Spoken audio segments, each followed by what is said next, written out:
Hi friends, ഇന്ന് നമ്മൾ നമ്മുടെ Mallu series channel ready for ലവിന്റെ 4ാമത്തെ എപ്പിസോഡാണ് റിവ്യൂ ചെയ്യാനായിട്ട് പോകുന്നത്. ഇന്നത്തെ എപ്പിസോഡിന് സ്റ്റാർട്ടിംഗ് സീനിൽ തന്നെ കാണിക്കുന്നത് സിയ വന്നിട്ട് അവനുള്ള എല്ലാ മീറ്റിംഗ് ഷെഡ്യൂൾ അന്നത്തെ പറഞ്ഞു കൊടുക്കുകയാണ്. അപ്പോൾ ഫസ്റ്റ് ഇവർക്ക് മീറ്റ് ചെയ്യാൻ പോകുന്നത് ബിന്നിനെയാണ്. അത് കഴിഞ്ഞാൽ ഒരു മോഡലിന്റെ കാര്യം പറഞ്ഞില്ല, അപ്പോൾ ആ മോഡലിനെ കണ്ടൊരു ഇന്റർവ്യൂ ഉണ്ട്, അപ്പോൾ അതിന് വേണ്ടി പോകണം. അപ്പോൾ ഇതെല്ലാം പറഞ്ഞിരിക്കുന്ന സമയത്ത് ഇവള് പറയുവാണ്, നിങ്ങൾ വന്നിട്ട് ഇന്ന് വന്ന് ഇന്റർവ്യൂവിന് പോകുന്ന സമയത്ത് അവിടെ കുറേ ഫോട്ടോഗ്രാഫേഴ്സും മീഡിയക്കാരും കാണും.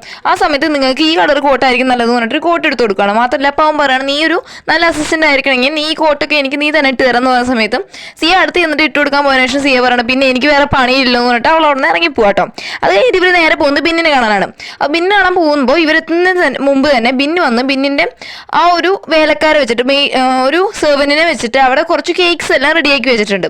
എന്നിട്ട് ഇവൻ സ്വയം സംസാരിക്കണം, ഈ കേക്ക് അവൾക്ക് ഇഷ്ടപ്പെടുവാണെങ്കിൽ അവർ തമ്മിൽ എന്തെങ്കിലും റിലേഷൻ ഉണ്ടാവാനുള്ള ചാൻസ് ഉണ്ടെന്ന് പറഞ്ഞ് ഒരു പെണ്ണിനെ പറ്റി എന്താണ് കാര്യം പറയുന്നത്. ഇതിങ്ങനെ പറഞ്ഞുകൊണ്ടിരിക്കുന്ന സമയത്ത് തന്നെ കറക്റ്റ് നമ്മുടെ സിയുടെ അങ്ങോട്ട് വരുവാണ്. മാത്രമല്ല ഇവർ വന്നിട്ട് ബിസിനസ് പാർട്ട്നേഴ്സ് ആവാൻ വേണ്ടി റെഡി ആയതുകൊണ്ട് തന്നെ അവർക്ക് ഫയൽസ് എല്ലാം എക്സ്ചേഞ്ച് ചെയ്യണം. അതിന് വേണ്ടിയാണ് വന്നിരിക്കുന്നത്. ആ സമയത്ത് നമ്മുടെ സിയെ നോക്കിയിട്ടാണ് എപ്പോഴും ഈ ബിൻ സംസാരിക്കുന്നത് കേട്ടോ. അപ്പം നമ്മുടെ ടാങ്ങിന് അത് ഇഷ്ടപ്പെടുന്നില്ല. അപ്പോൾ ടാങ്ങെല്ലാം നമ്മുടെ ബിന്ന് ചോദിക്കുവാണ്, ഒരു കാര്യം ചെയ്യും, ഇവിടെ നല്ലപോലെ വർക്ക് ചെയ്യുന്നല്ലോ, ഇവിടെ എൻ്റെ കമ്പനിയെ വിടാനായിട്ട് എൻ്റെ കൂടെ വർക്ക് ചെയ്യാനായിട്ട് വിടുമെന്ന് ചോദിക്കുന്ന സമയത്ത് ടാങ് പറയണം, അയ്യോ ഇവിടെ എൻ്റെ ഫിയാൻസിയാണ്, അവിടെ എനിക്കുള്ള വിടാൻ പറ്റത്തില്ലെന്ന് പറയണം. മാത്രമല്ല നമ്മുടെ ടാങ് വന്ന് വളരെയധികം ജലസാവുന്ന കാണുന്ന സി എന്ന് വെച്ചാൽ ഈ ഒരു കാര്യം ഡൈവേർട്ട് ചെയ്യണമല്ലോ ടോപ്പിക്. അതുകൊണ്ട് അവിടെ ഇരിക്കുന്ന ആ കേക്ക് എടുത്ത് കഴിക്കുകയാണ്. അപ്പോൾ ബിൻ മനസ്സിലേക്ക് ഓക്കെ ഇവൾക്ക് ഇത് ഇഷ്ടപ്പെട്ടിരുന്നു. എന്നിട്ട് ഇവർ തിരിച്ച് ഫയലെല്ലാം വാങ്ങിച്ചതിന് ശേഷം പോകുന്ന സമയത്ത് ബിൻ വേഗം വന്നിട്ട് ഇവൾക്ക് വന്നിട്ട് ഒരു നിറച്ചും ആ കേക്ക് കൊടുത്തിട്ട് പോകാട്ടോ. എന്നിട്ട് ചോദിക്കണം, നിങ്ങൾക്ക് ഈ കേക്ക് ഭയങ്കരമായിട്ട് ഇഷ്ടപ്പെട്ടോ എന്ന് ചോദിക്കുന്ന സമയത്ത് ഇവൾ ആ കേക്കിനൊക്കെ പുകഴ്ത്തി പറയാം, ഇതൊന്നും ടാങ്ങിന് ഇഷ്ടപ്പെടുന്നില്ല. എന്നിട്ട് ഇവർ ഈ കേക്ക് വാങ്ങിച്ചിട്ട് അവിടെ നിന്ന് മാറിയതിന് ശേഷം ഇവൾ നേരെ ഈ കേക്ക് എടുത്ത് ടാങ്ങിൻ്റെ കയ്യിൽ കൊടുക്കട്ടോ. അപ്പോൾ ടാങ് ചോദിച്ചേ, അപ്പോൾ നിനക്ക് ഈ കേക്ക് ഇഷ്ടപ്പെട്ടില്ലായിരുന്നോ എന്ന് ചോദിക്കുന്ന സമയത്ത് സിയ പറയണം, അതിനെ ആർക്ക് ഇഷ്ടപ്പെട്ടെന്നാ, പിന്നെ ആ സമയത്ത് എന്തെങ്കിലുമൊക്കെ കഴിക്കണ്ടായോ അല്ലെങ്കിൽ എന്തെങ്കിലും അതിഥി മര്യാദ കാണിക്കണ്ടല്ലോ എന്ന് വെച്ചിട്ടാണ് ഞാൻ അങ്ങനെ ചെയ്തത്, എനിക്കിതൊന്നും ഇഷ്ടപ്പെട്ടില്ല, ഈ കൂതറ സാധനം എന്തൊരു എരിവായതെന്നും പറഞ്ഞിട്ട് അവൻ്റെ കൈ കൊടുത്തിട്ട് അവൾ അവിടെ നിന്ന് പോവാണ്. ഇനി അങ്ങനെ വൈകിട്ടുള്ള ഇന്റർവ്യൂവിനും ചെയ്യില്ല കേട്ടോ. അപ്പോൾ ഇന്റർവ്യൂവിനുള്ള സമയത്തും ഇവന് വന്നിട്ട് ചായ കൊണ്ടുവന്നിരിക്കുന്ന സമയത്തും ഈ മോഡൽ പെണ്ണ് പറയാണ്, സാറ് വന്ന് ചായ ഒന്നും കുടിക്കത്തില്ല, അതുകൊണ്ട് ഈ ചായ ഇവിടുന്ന് എടുത്തുകൊണ്ട് പോകാൻ. അപ്പം നമ്മുടെ ടാങ്ക് ഇരിക്കും, എനിക്ക് ചായ ഇഷ്ടമല്ല, കുടിക്കാൻ പറ്റത്തില്ല, അലർജിയാണ് പാൽ എന്നുള്ള കാര്യം ഇവൾക്ക് ഇങ്ങനെ അറിയാമെന്ന് ആലോചിക്കാം. മാത്രമല്ല ഇവനാണെങ്കിൽ ഫോൺ എങ്ങാണ്ട് തറയിൽ വെക്കുന്ന ഇഷ്ടമല്ല കേട്ടോ. അപ്പോൾ ഇവൻ ഇവിടുന്ന് നമ്മുടെ സിയയ്ക്ക് ആക്ഷൻ കാണിക്കുക ഫോൺ വാങ്ങിക്കാൻ. പക്ഷെ അവൾ വിചാരിക്കുന്ന ഫോട്ടോ എങ്ങാണ്ട് എടുക്കാനാ പറയുന്നത് പറഞ്ഞിട്ട് ഇവൻ കാണിക്കുന്ന പോസ്റ്റിലൊക്കെ ഇവൾ ഫോട്ടോ എടുക്കാം. ആ സമയത്ത് മോഡൽ പെണ്ണ് എന്താ ചെയ്യാന്ന് വെച്ച് കഴിഞ്ഞാൽ നേരെ ഒരു ടിഷ്യൂ എടുത്ത് വെച്ചിട്ട് ഇവിടെ ഫോൺ വെച്ചോളാൻ പറയാം. അപ്പോഴും നമ്മുടെ ടാങ്ങിന് സംശയം, എൻ്റെ ഈ മൈന്യൂട്ട് ആയിട്ടുള്ള എല്ലാ ക്യാരക്ടേഴ്സും ഇവൾക്ക് എങ്ങനെ അറിയുന്നതെന്ന് ആലോചിക്കാം. മാത്രമല്ല ഇന്റർവ്യൂ കഴിഞ്ഞ സമയത്ത് ഇവരെല്ലാം തന്നെ ഫോട്ടോസ് എല്ലാം എടുക്കുന്നുണ്ട്. മാത്രമല്ല അത് കഴിഞ്ഞിട്ട് കാറിലിരിക്കുന്ന സമയത്ത് നമ്മുടെ ടാങ്ങിനാണെങ്കിൽ ഈ ഒരു കാര്യം തന്നെ ചിന്ത, എങ്ങനെയാണ് ആ മോഡൽ പെണ്ണിനെ എൻ്റെ ഈ ക്യാരക്ടേഴ്സ് എല്ലാം അറിയുന്നത്, ഈ സിയയ്ക്ക് പോലും അറിയാത്ത കാര്യങ്ങളല്ലയോ എന്നൊക്കെ. അപ്പോൾ ഇവൻ ഇത് സിയയുടെ അടുത്ത് ഡിസ്കസ് ചെയ്യുന്ന സമയത്ത് സിയ പറയാണ്, മേ ബി ആ പെണ്ണിന് നിങ്ങൾ ഇഷ്ടമായിരിക്കും എന്നൊക്കെ പറയുന്ന സമയത്ത് ടാങ്ങിനൊന്നും ഇഷ്ടപ്പെടില്ല. ടാങ് പറയണേ, നിന്റെ അടുത്തൊക്കെ പറഞ്ഞാൽ എന്നെ പറഞ്ഞാൽ മതി, ശരി ആ ടോപ്പിക്ക് വിടാൻ പറഞ്ഞിട്ട് അവർ വീട്ടിൽ പോകാട്ടോ. അന്ന് രാത്രി വന്ന് ടാങ് അതുപോലെ ഈ മോഡൽ പെണ്ണും കൂടി ഒരു ഫോട്ടോ എടുത്തിട്ടുണ്ട് കേട്ടോ. അത് ആ മോഡൽ പെണ്ണ് പോസ്റ്റ് ചെയ്തിട്ടുണ്ട്. അതിൻ്റെ കീഴിൽ കുറേ കമന്റ്സ് വന്നേക്കുവാണ്, ഈ സി എ ആയിട്ട് ഭയങ്കരമായിട്ട് ഇതാക്കിയിട്ട് എന്ന് വെച്ചാൽ സി എ അല്ല ഇവന് വൈഫായിട്ട് വരേണ്ടത്, ഇതുപോലെയുള്ള ഇച്ചിരി ലെവലുള്ള പെൺപിള്ളേരാണെന്ന് പറഞ്ഞിട്ടൊക്കെ ഈ മോഡൽ പെണ്ണെ പുകഴ്ത്തി അവളുടെ ഫാൻസൊക്കെ കുറേ കമന്റ് ഇട്ടേക്കും. പ്രശ്നമൊന്നുമില്ല. ആ സമയത്ത് തന്നെ മിയർ മാനേജർ വിളിച്ചിട്ട് പറയുവാണ്, ഓൾറെഡി ഫിയാൻസി ആണല്ലോ സി, അതുകൊണ്ട് ഇതൊരു പ്രശ്നമാവാൻ ചാൻസ് ഉള്ളതുകൊണ്ട് ഈ ഫോട്ടോയ്ക്ക് എന്തെങ്കിലും ചെയ്യണം, നമുക്ക് ചെയ്യണം എന്ന് പറയുന്ന സമയത്ത് ഈ മോഡൽ പെണ്ണ് പറയാണ്, നിങ്ങളൊന്നും പേടിക്കേണ്ട, ഇത് ഞാൻ ഡീൽ ചെയ്തോളാം പറഞ്ഞിട്ട് അവൾ ഫോൺ വെക്കും കേട്ടോ. മാത്രമല്ല ഈ സമയത്ത് വന്നിട്ട് വേറൊരു ഫയലും കൂടി വാങ്ങാനുള്ളതുകൊണ്ട് സിയ വന്നിട്ട് ബിന്നിനെ കാണാൻ പോകാം. അപ്പോൾ അവിടെ ഇരുന്നുകൊണ്ട് ഈ സമയത്ത് ഇവളുടെ ഫോൺ എടുത്ത് നോക്കുമ്പോൾ ഇവൾക്ക് കുറേ മെസ്സേജുകളുണ്ട്, കുറേ കമന്റ്സ് വന്നേക്കും. നമ്മൾ ഇവളുടെ എടുത്ത് നോക്കുന്ന സമയത്ത് ഇവിടെ ആ മോഡൽ പെണ്ണിനെ വെച്ച് കമ്പാരിസൺ പോലെ ഇവള് ഭയങ്കര വൃത്തിയായിട്ടിരിക്കും. ഇവള് വന്ന് പൈസയ്ക്ക് വേണ്ടി മയക്കി എടുത്തതാണ്, ഇവൾക്ക് യാതൊരു യോഗ്യതയില്ല, എന്തൊരു വിദ്യാഭ്യാസമുണ്ട്, ആ മോഡൽ പെണ്ണിനെ ഒന്ന് നോക്കണം, ഇവളൊരു സ്ലെട്ടാണ്, അങ്ങനത്തെ രീതിക്കൊക്കെ ഇവളെ പറ്റി കമന്റ്സ് ഇട്ടേക്കുന്നത്. അപ്പോൾ ഇവൾക്ക് മനസ്സിൽ നല്ലപോലെ വേദനിക്കുന്നില്ല കേട്ടോ. ആ ടൈമിൽ കറക്റ്റ് ബിൻ അങ്ങോട്ട് വരിക. ബിൻ വന്ന് ആ ഫയലും കൊണ്ടുവരുന്ന സമയത്ത് ബിൻ പറയണം, എനിക്കിപ്പോൾ നിന്റെ സിറ്റുവേഷൻ എനിക്ക് മനസ്സിലാവും, സാരമില്ല, നാട്ടുകാർ അങ്ങനെയൊക്കെ പറയാം, അവളുടെ കുറച്ച് ഫാൻസ് ഉണ്ട്, അതുകൊണ്ടാണ് നീ ഒന്ന് ആലോചിച്ച് ഹേർട്ട് ആവണമെന്നുണ്ടെങ്കിൽ ഇവിടെ അങ്ങ് ആശ്വസിപ്പിക്കുക കേട്ടോ ബിൻ. എന്നിട്ട് ഇവളാണെങ്കിൽ നേരെ ചെല്ലുന്നത് നമ്മുടെ ടാങ്ങിനെ കാണാനാണ്. എന്നിട്ട് സി ആണെങ്കിൽ ടാങ്ങിനെ കണ്ട് ആ ഫയൽ കൊടുക്കാൻ പോകുക. എന്നിട്ട് അവൾ പറയുകയാണെങ്കിൽ ശരി ഒന്നുമില്ലെങ്കിൽ ഞാൻ തിരിച്ച് പോകാൻ പറഞ്ഞ സമയത്ത് അവൻ ഇങ്ങോട്ട് വിളിച്ചിട്ട് ഏതൊരു അഡ്വർടൈസ്മെൻറ്റും കാര്യങ്ങളും ഈ മോഡലിനെ വെച്ച് ചെയ്യേണ്ട കാര്യമൊക്കെ പറഞ്ഞുകൊണ്ടിരിക്കുക കേട്ടോ. അപ്പോൾ ഇവൾ ആലോചിക്കുന്നത് ഇത്രയും പ്രശ്നം ഉണ്ടായിട്ട് ഇവർ ശ്രദ്ധിച്ചല്ലോ, അതുകൊണ്ട് ഇവൾ പറയണം ശരി എന്നാൽ ഞാൻ പോവാണ്, വേറെ ജോലിയൊന്നും ഇല്ലെന്ന് വെച്ച് പോകാം. അപ്പോൾ ഇവ ആലോചിക്കുകയാണ്, ദൈവം ഞാൻ ഇത്രയും സാലറി കൊടുത്ത് ഇവിടെ നിർത്തിയിട്ട് ഒരു ഫുഡ് കഴിക്കാൻ പോലും ഇവളെന്നെ വിളിച്ചില്ലോ എന്നിരിക്കുക, അവനും ഇരിക്കാം. ഇനി ഇവളാണെങ്കിൽ വർക്ക് ചെയ്യാൻ ചെന്നിരിക്കുമ്പോഴൊക്കെ ഇവൾക്ക് ഈ കാര്യം മനസ്സിലായി, കാരണം ഇവൾ അത്രയും തരം താഴ്ത്തിയല്ലേ കമൻസ് വന്നേക്കുന്നത്. അപ്പോൾ ഇവളങ്ങ് ടെൻഷനായിട്ട് പിന്നെ മനസ്സൊക്കെ ഒന്ന് കൂളാക്കാൻ നോക്കാം.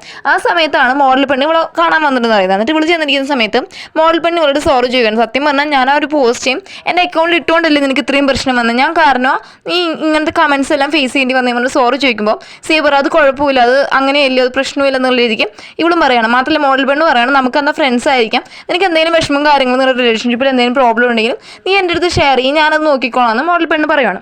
അപ്പോൾ ഇവള് പറയുവാണ്, നമ്മൾ സിയെ പറയണം അല്ല വേറൊന്നുമില്ല, ഞങ്ങൾക്ക് ഇച്ചിരി ടൈം കിട്ടിയില്ല സംസാരിക്കും, കാരണം ആളിപ്പോൾ ഈ പ്രൊഡക്ട്സ് എല്ലാം ലോഞ്ച് ചെയ്യുന്നതിൻ്റെ തിരക്കിലല്ലേ എന്ന് പറയുന്ന സമയത്ത് നമ്മുടെ മോളിൽ പെണ്ണ് ഒരു ഐഡിയ കൊടുക്കണം. നീ ഒരു കാര്യം ചെയ്യും, പാലൊക്കെ കുടിച്ചാൽ നല്ലപോലെ എനർജി കിട്ടും, പാലോ അല്ലെങ്കിൽ എന്തെങ്കിലും പാൽ റിലേറ്റഡ് ആയ പാലുകൊണ്ട് ഉണ്ടാക്കുന്ന എന്തെങ്കിലും ഉൽപ്പന്നങ്ങളൊക്കെ കൊണ്ടുപോയിട്ട് അവന് കൊടുക്കും, അവൻ എന്തെങ്കിലും കഷ്ടപ്പെട്ട് വർക്ക് ചെയ്യില്ല, നീ അങ്ങനെ എന്തെങ്കിലും ചെയ്യുക, അപ്പോൾ അവന് നിന്നോട് സ്നേഹമാവും എന്നൊക്കെ പറഞ്ഞ് ഉപദേശിച്ച് കൊടുക്കാം. അപ്പം അന്ന് രാത്രി ഇവൻ അങ്ങ് ഓഫീസിൽ ഇരിക്കുന്ന സമയത്താണ് ഇവൻ ആലോചിക്കുന്നത്, ചുമ്മാ അല്ല ഇവള് ഇത്രയും ഒരു സങ്കടത്തിരുന്നേ, ഈ ഇതായിരുന്നല്ലേ കാര്യം എന്ന് പറഞ്ഞിട്ട് ഇവൻ വന്നിട്ട് ആ PR മാനേജർ വിളിച്ചിട്ട് പറയണം എത്രയും പെട്ടെന്ന് കാര്യങ്ങളൊക്കെ റെഡിയാക്കുക, എൻ്റെ ഫിയാൻസിക്ക് ഒരു പ്രശ്നവും വരാൻ പറ്റില്ല, അവളെ പറ്റി ഇങ്ങനെ ആരൊക്കെ സംസാരിച്ച് ലീഗൽ ഡിപ്പാർട്ട്മെൻറ്റിന് കാര്യങ്ങളെല്ലാം ഫയലെല്ലാം കൊടുത്തിട്ട് എല്ലാം ഡീൽ ചെയ്യാൻ പറയും കേട്ടോ.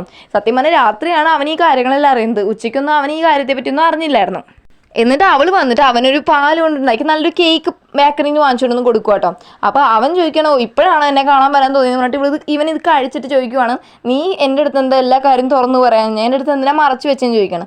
അപ്പോൾ ഇവള് പറയണം എന്തിനാ ഞാൻ നിങ്ങൾ ഇത്രയും ബിസി ആയിട്ട് ജോലി ചെയ്യുന്ന സമയത്ത് ഞാൻ ബുദ്ധിമുട്ടിക്കേണ്ട കാര്യമില്ലെന്ന് ചോദിച്ച സമയത്ത് ഇവൻ പറയും നീ എൻ്റെ ഫിയാൻസിയാണ്, മനസ്സിലായി, ആ കാര്യം നീ മറക്കരുത്, നിനക്ക് എന്തെങ്കിലും പ്രോബ്ലം ഉണ്ടെങ്കിൽ നീ ഓപ്പണായിട്ട് എൻ്റെ അടുത്ത് പറയണം, അതിന് വേണ്ടി എത്ര ടൈം വേണമെങ്കിലും ഞാൻ മാറ്റി വയ്ക്കുക, അതൊന്നും എനിക്ക് പ്രശ്നമില്ലെന്ന് പറയുമ്പോൾ ഇവള് പറയണം അതിന് ഞാൻ റിയൽ ഫിയാൻസി അല്ലെന്ന് പറയുന്ന സമയത്ത് അവൻ പറയും ഇപ്പം നീ എൻ്റെ ഫിയാൻസി അല്ലേ, നീ അതിനെപ്പറ്റി മാത്രം ആലോചിച്ചാൽ മതി പറഞ്ഞിട്ട് ഇവളുടെ അടുത്തോട്ട് ക്ലോസ് ആയിട്ട് വരും കേട്ടോ.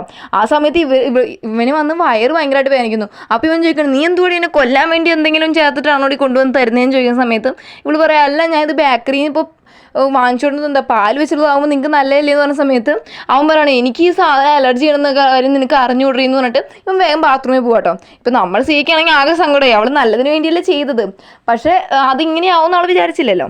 എന്നിട്ട് ഇവള് വന്നിട്ട് ആ മോളിൽ പെണ്ണിന് മെസ്സേജ് ഇടുവാണെന്നാണ് ഇങ്ങനെ പ്രശ്നമായി, അവനിങ്ങനെ അലർജി ഉണ്ടായിരുന്നു ഭയങ്കര വിഷയമെന്ന് പറഞ്ഞ സമയത്ത് മോളിൽ പെണ്ണ് പറയണം നീ ഇപ്പം അടുത്തൊന്നും അവൻ്റെ അടുത്ത് പോകാനോ ആശ്വസിപ്പിക്കാനൊന്നും നിൽക്കണ്ട, കാരണം വെച്ച് കഴിഞ്ഞാൽ ഇപ്പം അവന് ഇത്രയും നീ കാരണമല്ല ഇത്രയും പ്രശ്നം ഉണ്ടായി, നീ ചെന്നാൽ കൂടുതൽ ദേഷ്യമാകത്തേ ഉള്ളൂ, അതുകൊണ്ട് നീ ഒന്നും അനങ്ങാനൊന്നും പോയില്ലെന്ന് പറഞ്ഞിട്ട് മോളിൽ പെണ്ണ് മെസ്സേജ് അയക്കുക. ആക്ച്വലി ഈ മോളിൽ പെണ്ണിന് നമ്മുടെ ടാങ്കിനടുത്ത് എന്തൊരു ക്രഷും കാര്യങ്ങളുണ്ട്, അപ്പോൾ ഇവർ രണ്ടുപേരും പിരിക്കാൻ വേണ്ടിയാണ് ഈ മോളിൽ പെണ്ണ് ചെയ്യുന്നത്. പക്ഷേ ഈ മന്ദബുദ്ധി അതറിയാതെ എല്ലാ കാര്യം ചെന്ന് പറയുന്നത് ആ മോളിൽ പെണ്ണിൻ്റെ അടുത്താണ്. ഈ പിറ്റേന്ന് രാവിലെ ആയിട്ട് ഇവിടെ ഒന്നും കാണാനില്ലാട്ടോ, ഉച്ചയാവാറായിട്ടും നമ്മുടെ സി ആണെങ്കിൽ ടാങ്കിനെ കാണാൻ വന്നില്ല. അപ്പോൾ ഈ വാലിക്കണം ദൈവമേ അവള് കാരണം എനിക്ക് ഇത്രയും പ്രശ്നം ഉണ്ടായത്, എന്നിട്ട് അവൾ എന്നെ ഒന്ന് കാണാൻ പോലും വന്നില്ല എന്ന് പറഞ്ഞിട്ട് ഇവനാളെ ഇരിക്കൊണ്ടിരിക്കും. അപ്പോൾ പെട്ടെന്ന് ആരോണ്ട് വരുന്ന ശബ്ദം കേൾക്കും. അപ്പോൾ ഇവൻ വിചാരിക്കും അതങ്ങാണ്ട് സിയാന്നും പറഞ്ഞിട്ട് അവൻ പെട്ടെന്ന് എണീറ്റിക്കുമ്പോഴേക്കും വരുന്ന മോൾ പെണ്ണാണ്, വേറൊന്നുമല്ല മോൾ പെണ്ണി ഇവന് വേണ്ടിയിട്ട് സൂപ്പ് എല്ലാം ഉണ്ടാക്കിയിട്ടാണ് കൊണ്ടുവന്നിരിക്കുന്നത്.